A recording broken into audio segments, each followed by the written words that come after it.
पारित केलं होतं आणि आपण पारित केलं होतं. आपण पारित करून केंद्र सरकारकडे ज्यावेळेला पाठवलं तेव्हा त्यांनी काही त्याच्यात सूचना, काही दुरुस्तीसह सूचना पाठवल्या. त्या सूचनांसाठी हे बिल आत्ता आपल्याकडे आलंय आणि त्याच्यातली प्रमुख सूचना जी सांगितलेली आहे की जातीनिहाय भेदभाव करता येणार नाही, लिंगनिहाय भेदभाव करता येणार नाही, म्हणजे वेगवेगळ्या प्रकारचे भेदभाव जेलमध्ये तुम्हाला करता येणार नाही.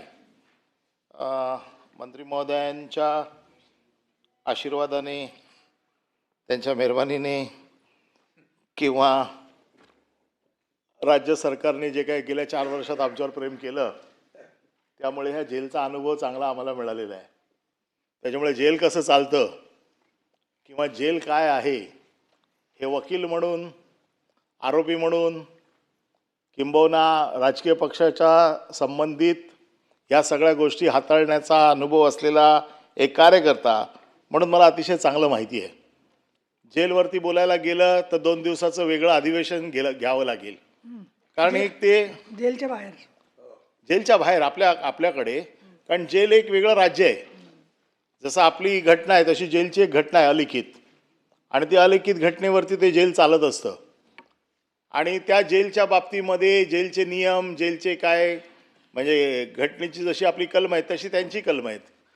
आता जेल मॅन्युअल जर तुम्ही बघितलं, जेलचं एक मॅन्युअल असतं, ज्या मॅन्युअलप्रमाणे जेल, जसं आपलं लाल पुस्तक आहे, ज्या लाल पुस्तकावरती विधान परिषद चालते आणि लाल पुस्तकाच्या नियमामध्ये विधान परिषद कशी चालायला पाहिजे असं जसं असं तसं जेलचं एक मॅन्युअल असतं. ज्या जेलच्या मॅन्युअलमध्ये जेल कसा असायला पाहिजे, जेलचे नियम काय असायला पाहिजे, जेल कशा पद्धतीने चालायला पाहिजे, कैद्यांचे अधिकार काय आहेत, पोलिसांचे अधिकार काय आहेत, जेल सुप्रिटेंडंटचे अधिकार काय आहेत, जसं आपल्याकडे लिहिलेलं आहे तसंच त्यांच्याकडे लिहिलेलं आहे.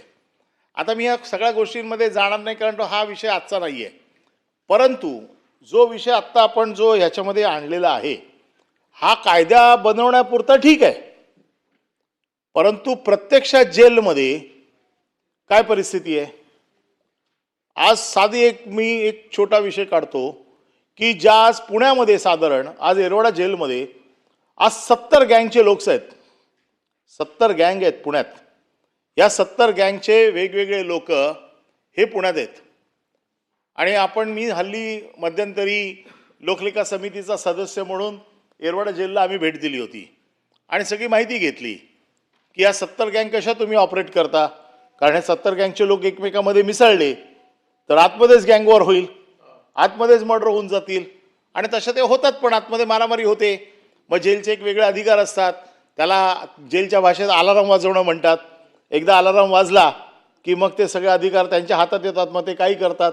असे वेगवेगळे त्या म्हणजे त्यांची भाषा वेगळी आहे, आपली भाषा वेगळी आहे. आता त्यांच्या भाषेत बोलून हे सगळं समजवू का आपल्या भाषेत बोलून समजू हा माझ्यासमोरचा प्रश्न आहे. आता दोन्ही भाषेत समजवायचं तर जेलमध्ये आता तुम्ही ज्याला म्हणताय ना की वेगवेगळे ठेवायचं, त्याला जेलमध्ये हंडी म्हणतात.